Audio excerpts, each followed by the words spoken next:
Capítulo 17. La inutilidad del samadhi momentáneo en la vida cotidiana y la vía de la sabiduría.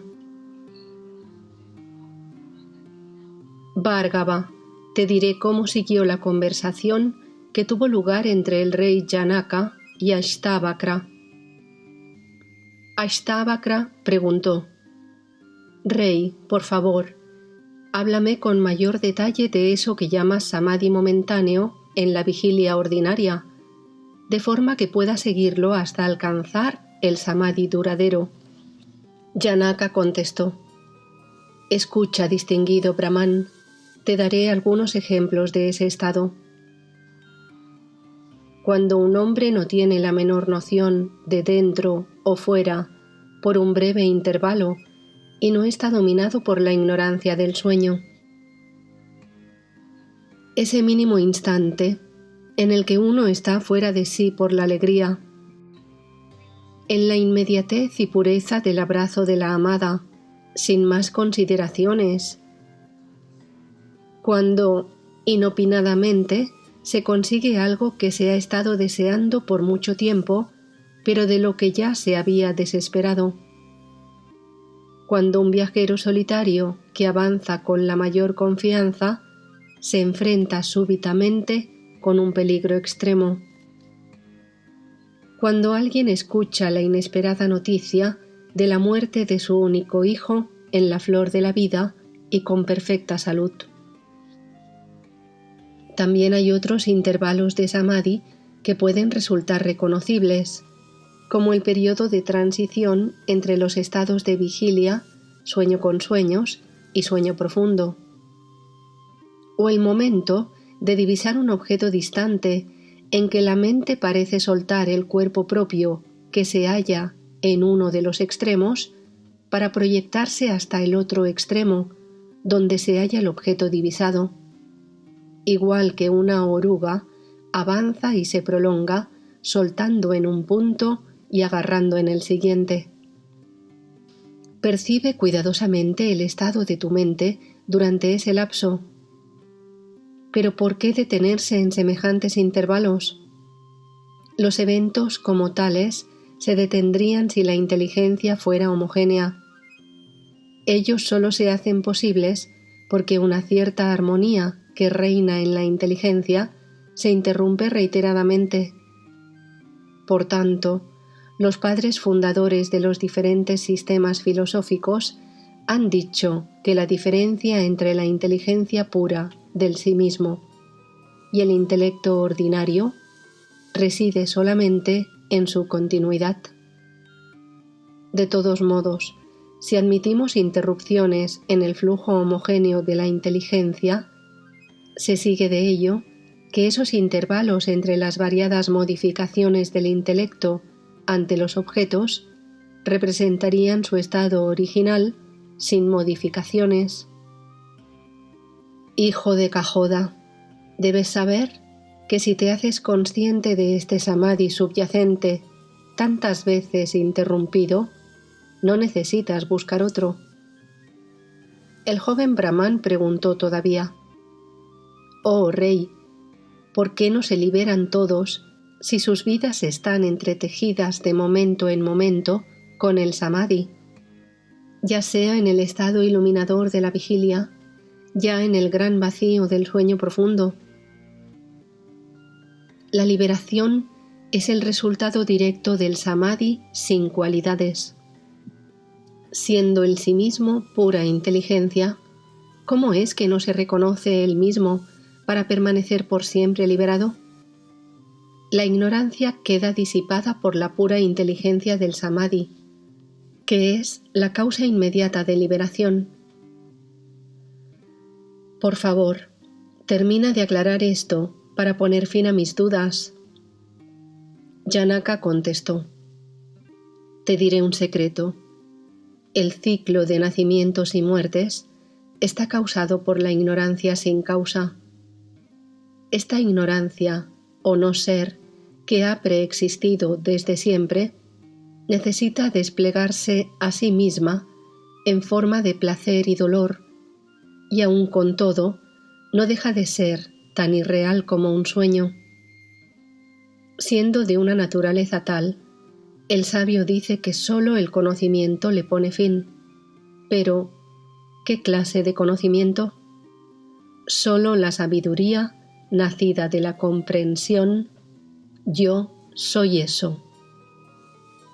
La ignorancia no puede disiparse por una mera experiencia de la extensión incondicionada de la inteligencia, tal como la que pueda tener lugar en Nirvikalpa Samadhi, pues esa extensión se halla en armonía con todo lo demás, incluyendo la ignorancia. Es como en el caso del soporte o lienzo de una pintura, en el que el lienzo sigue siendo el mismo con independencia de lo que se pinte en él. El conocimiento incondicionado es simple luz, y los objetos se manifiestan en y por la luz. Pero la ignorancia o ilusión no ha de confundirse con el estado savikalpa o condicionado, pues la ignorancia solo es el origen de la contaminación que se perpetúa en sus efectos. La causa original reside en el conocimiento de la perfección del sí mismo. La idea de perfección se debe a la ausencia de partes.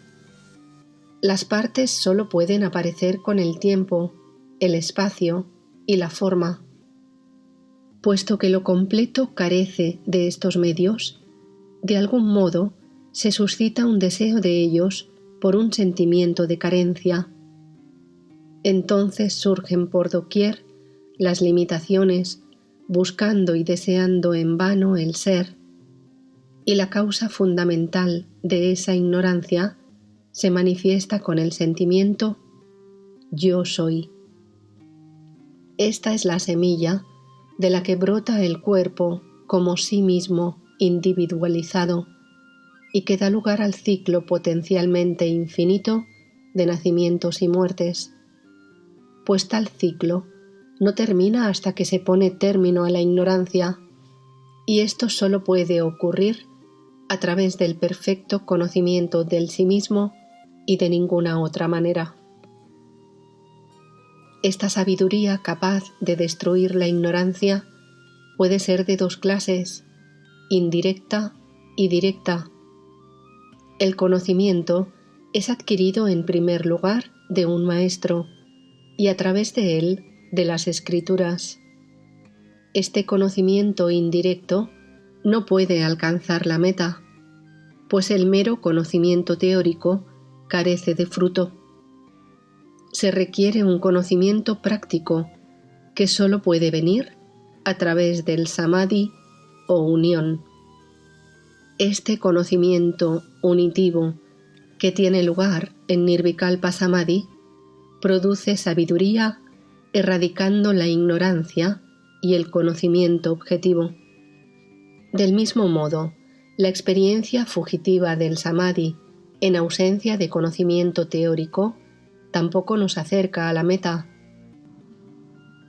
Igual que un hombre que desconoce las cualidades de una esmeralda es incapaz de reconocerlas a simple vista en un tesoro, ni puede tampoco reconocerlas alguien repleto de conocimiento teórico de las esmeraldas si no las ha visto antes. Así también, la teoría ha de estar refrendada por la práctica para que un hombre adquiera la necesaria experiencia. La ignorancia no puede ser erradicada ni por la mera teoría ni por el samadhi accidental de un hombre ignorante. La falta de atención es un enorme obstáculo, pues no basta con mirar al cielo para identificar las distintas constelaciones. Tampoco el más instruido de los eruditos es mejor que el necio si no presta atención cuando se le explican las cosas. Del otro lado, un hombre que no sea experto, pero que preste atención a todo lo que se dice sobre el lucero del alba, se pone a buscarlo con fe, y sabiendo cómo identificarlo, finalmente lo encuentra, y ya es capaz de volver a reconocerlo en cualquier otra ocasión, aunque la luminaria atraviese otras constelaciones y se presente en el ocaso. Las personas inatentas, como las necias, serán por siempre incapaces de entender los innumerables samadhis recurrentes que de parte a parte cruzan sus vidas. Son como aquel que mendiga su comida del día sin saber del tesoro que hay bajo su propia casa. Puedes entonces comprender que el samadhi sea inútil para estas personas. El intelecto de los recién nacidos carece de modificaciones y, sin embargo, ellos no comprenden el ser. Nunca bastará Nirvikalpa Samadhi para erradicar la ignorancia. Para destruirla se requiere Savikalpa Samadhi. Solo éste puede lograrlo. Al sí mismo, que es la divinidad misma, le complacen las acciones meritorias continuadas a través de muchas vidas, y sin las cuales nunca surge el deseo de liberación, ni tan siquiera después de millones de nacimientos. Habiendo tantas cosas en la creación, ya es una gran fortuna nacer como un ser sintiente. Mucha más todavía el acceder a una forma humana, y aún mucha más suerte nacer dotado tanto con tendencias virtuosas como con un agudo intelecto. Has de considerar que la parte sentiente y móvil de la creación es una parte nimia frente a todo lo insentiente e inmóvil, que los humanos son solo una pequeña parte de los seres sentientes y que la mayor parte de los humanos son poco más que animales y apenas son conscientes del bien y el mal, lo correcto e incorrecto. Y de entre las personas con sensibilidad, la mayor parte busca sobre todo los placeres con los que espera satisfacer sus deseos. Solo unos pocos tienen un anhelo de vida ultraterrena. De los poquísimos que restan, la mayoría tiene su intelecto nublado por Maya y no está en condiciones de comprender la unidad de todo, creador y creación. ¿Cómo podrá este pobre hombre, preso del hechizo de Maya, llevar su débil vista hasta la sublime verdad de la unidad? La gente cegada por Maya no puede ver esta verdad. Incluso cuando algunos han llegado tan alto en la escala como para entender la teoría, las condiciones adversas le impiden alcanzar la realización, pues los deseos siempre pueden más que el mero conocimiento teórico. Y así, ellos intentan justificar sus acciones con argumentos falaces que no son más que pérdida de tiempo. La formidable ilusión de Maya, ese su insondable poder, les hurta la posibilidad de realización, por lo demás enteramente a su alcance, como alguien que tiene ya en sus manos la piedra que concede todos los deseos y la arroja confundiéndola con un guijarro. Solo trascienden Maya aquellos cuya devoción complace a la divinidad inherente al ser. Solo ellos tienen la inmensa fortuna de ver la realidad. Siendo dotados por la gracia divina del discernimiento correcto y la necesaria sinceridad, ellos se establecen en la unidad trascendental y son absorbidos, comidos por ella. Te daré ahora una suerte de esquema de la liberación. Uno aprende la sincera devoción a Dios después de méritos continuados a lo largo de distintos nacimientos, y entonces lo adora con intensa devoción por mucho tiempo. entonces termina por surgir el desapego por los placeres de la vida y comienza a crecer el anhelo de conocer la verdad, para absorberse cada vez más en su búsqueda. Esta es, a su vez, la disposición adecuada para encontrar un maestro totalmente desinteresado y poder aprender directamente de él todo lo que se puede aprender sobre el estado trascendental. De este modo, obtiene el conocimiento teórico indispensable. Tras ello, se halla en condiciones de asimilar el tema en su mente hasta que pueda armonizar satisfactoriamente las enseñanzas del maestro y el inmutable mandato de las Escrituras. Ahora es capaz de determinar por sí mismo cuál es la verdad más elevada. De ahí en adelante, el conocimiento teórico que se ha asimilado y aquilatado sobre el sí mismo y su unidad con el ser ha de traducirse en la práctica y ha de forzarse, si es necesario, hasta que se obtenga la experiencia de la verdad. Tras esta experiencia del ser interno de uno mismo, se ha de ser capaz de identificar el sí mismo con lo supremo, destruyendo así la ignorancia de raíz. El sí mismo interior es realizado luego exhaustivamente, y a ese estado se le llama Nirvikalpa Samadhi. La memoria de esta realización le capacita a uno para identificar el sí mismo interior con el ser o sí mismo universal, para revelar por completo el significado de la afirmación «Yo soy eso».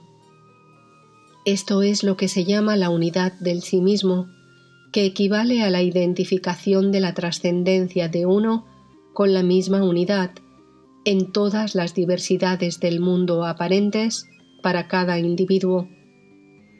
Y esto es lo que destruye la raíz de la ignorancia definitivamente y para siempre.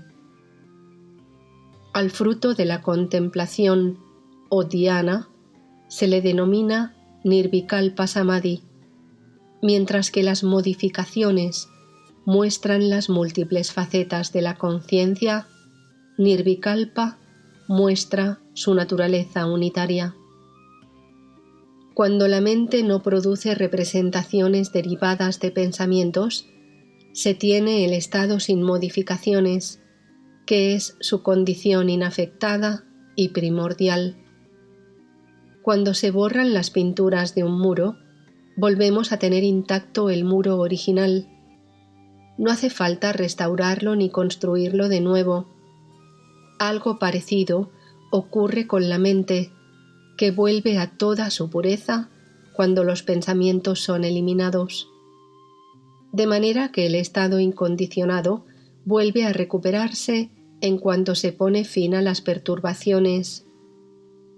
No hace falta nada más para que la condición más elevada perdure. Y sin embargo, los eruditos se engañan sobre este tema debido a las sombras de Maya. Un intelecto agudo puede lograr la meta en un abrir y cerrar de ojos. Se puede dividir a los aspirantes en 3 grupos: los mejores, los medianos y los más bajos. Los mejores comprenden en el mismo momento de oír la verdad. Su determinación de la verdad y la contemplación que conlleva son simultáneas con su aprendizaje. Para ellos, la realización de la verdad no comporta ningún esfuerzo. Tomemos mi caso, por ejemplo.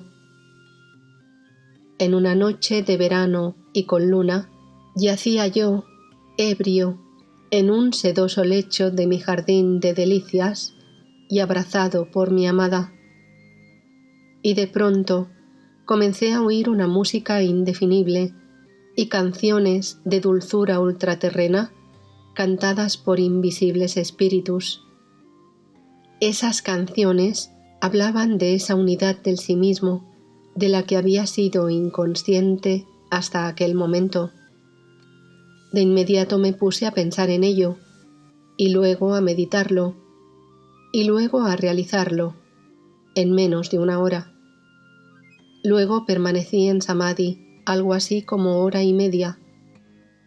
Tras regresar de este estado de dicha suprema, comencé a reflexionar sobre mi maravillosa experiencia y su dicha incomparable. Era tan extraordinario que yo solo quería volver allí. Ni Indra, rey de los dioses, ni el mismo Brahma, creador del universo, podrían alcanzar una felicidad igual. Mi vida había sido hasta entonces una miserable pérdida de tiempo. Igual que un hombre que ignora que sostiene a Chintamani, la joya legendaria que concedería todos los deseos, en sus manos, iba por ahí mendigando para comer. Así la gente ignorante de la fuente de dicha de su interior gasta su vida buscando placeres fuera. Para mí, esas ansias se habían acabado. Que me dejaran estar en la fuente infinita y eterna dentro de mí. Ya bastaba de tanta actividad estúpida. No son sino sombras sobre sombras y repeticiones vanas de trabajos inútiles. Ya se trate de platos exquisitos, perfumadas guirnaldas, lechos aterciopelados, ricos ornamentos o hermosas doncellas. Todo es simple repetición, sin novedad ni originalidad propia. Si no habían despertado antes mi disgusto, era porque había seguido los caminos rutinarios del mundo sin la menor reflexión. Tan pronto como me decidí e intenté volver mi mente adentro, me asaltó una certeza mayor y me dije: «Pero qué torpeza y qué confusión la mía, si ya estoy siempre en la felicidad insuperable. ¿Qué es lo que pretendo hacer? ¿Qué más quiero conseguir? ¿Qué es lo que me falta? ¿Cuándo y dónde pienso conseguir algo? Y aún, si hubiera algo nuevo todavía por lograr, ¿cuánto iba a durar? ¿Qué esfuerzo tengo que hacer cuando soy existencia, consciencia y dicha infinitas? Los cuerpos individuales, sus sentidos, mentes y todo lo demás son como las visiones de un sueño, todo ello es proyectado por mí. El control de la propia mente deja todas las otras mentes como están. ¿Para qué quiero entonces controlar mi mente? Las mentes, controladas o fuera de control, solo existen para mi propio ojo mental.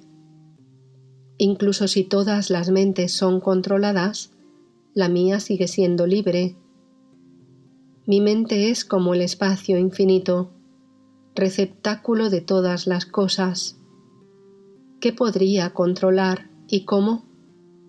¿Cómo podría intentar provocar el samadhi cuando ya estoy en la perfección de la dicha? Pues el sí mismo es consciencia y dicha pura y perfecta como el espacio infinito. Mi propia luz manifiesta distintas actividades por doquier, sin dejar de ser más que mi propia manifestación. ¿Qué importa si uno ha de manifestarse como acción o inacción? ¿Qué pérdida o ganancia hay en ello? ¿Y qué le importa al ya perfecto sí mismo entrar o no en Nirvikalpa Samadhi? Con o sin Samadhi, sigo siendo la misma paz eterna y sin orillas. Dejemos hacer al cuerpo lo que guste. Pensando así, permanezco siempre en mi propio ser, como en el manantial de la pura, continua y dichosa conciencia. Allí soy en mi estado perfecto y sin tacha. Mi experiencia, como digo, es típica de los mejores aspirantes. Para los aspirantes inferiores, la sabiduría se alcanza mediante muchos nacimientos. En cuanto a la clase intermedia, obtiene la sabiduría dentro de un mismo nacimiento, pero lenta y gradualmente, de acuerdo con el esquema antes mencionado. Aprende la verdad, se convence de ella, medita y pasa por el samadhi condicionado e incondicionado y finalmente obtiene el sahaya samadhi, ese estado de unión espontánea con el ser que permite no ser afectado por nada aun estando plenamente comprometido con las actividades del mundo. Este último estado se encuentra muy raramente. ¿Para qué caer en Nirvikalpa Samadhi si no se obtiene el fruto de su sabiduría? Por sí mismo no conseguirá liberar al individuo, aunque se experimente un centenar de veces. Te digo, por tanto, que los samadhis momentáneos del estado de vigilia son inútiles. A menos que un hombre viva la vida ordinaria y vea cada incidente como la proyección de su ser, sin desviarse de él en ninguna circunstancia, no se le puede considerar libre de la atadura de la ignorancia. Nirvikalpa Samadhi se caracteriza por la experiencia en exclusiva del sí mismo, de su pura inteligencia. Aunque su brillo existe siempre, incluso en la experiencia ordinaria, esa abstracta inteligencia es como si no existiera, pues esa inteligencia es el trasfondo sobre el que se proyectan los fenómenos, y cuando éstos cesan, ha de manifestarse ineludiblemente en toda su pureza, aun cuando pueda parecer una novedad al comienzo. Permanece sin ser reconocida porque no llega a distinguirse de los fenómenos que ella manifiesta, pero al ser eliminados, se hace evidente. Este es en suma el método de la autorrealización. Brahman, piensa y medita sobre esto que ahora has aprendido y alcanzarás la realización. Con la sabiduría nacida de tu realización, no saldrás ya de tu propio ser y serás libre para siempre. Dattatreya dijo: tras dar estas instrucciones a Ashtavakra, Janaka lo instó a partir. Ashtavakra volvió a su hogar y puso en práctica lo que había aprendido. Muy pronto llegó a ser Jivanmukta, un liberado en vida.